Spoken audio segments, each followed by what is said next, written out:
So the world's youngest nation, South Sudan, might be heading into a civil war, into a full-blown civil war. You see, there's been fighting in the recent weeks, specifically in Jonglei State, which is in the northeast of the capital, Juba. So why is this happening? Let me break it down for you. You see, South Sudan gained its independence in 2011. That's why it's the youngest nation in the world. But 2 years later, in 2013, President Salva Kiir fires Riek Machar as his vice president. This led to a civil war that killed over 400,000 people and over 2.5 million people were displaced.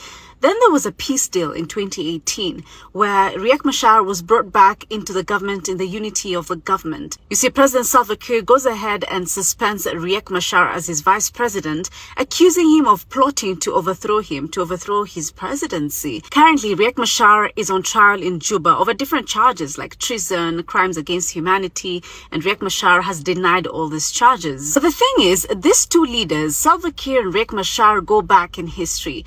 The two fought for independence and were part of SPLM. It is reported that this rising tension between these two leaders is also fueled by ethnic divisions.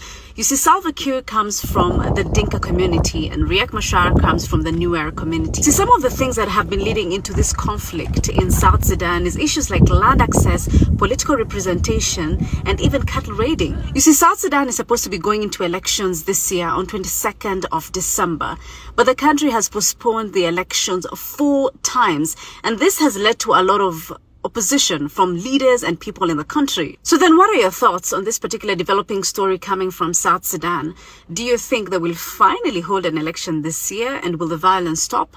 Please. Welcome to the heart of Africa, where culture meets creativity. Join us on Naath Global News, your ultimate channel for inspiring news and stories across the continent. From the deep traditions of South Sudan and Ethiopia, to the rhythm of African music, the power of sports, the rise of technology, and the beauty of our wildlife and nature, this is Africa Reimagined. Share our stories. Keep Africa united through culture, knowledge and pride. Uniting Africa through stories and culture. Subscribe now to Naath Global News. Share Africa's culture with the world.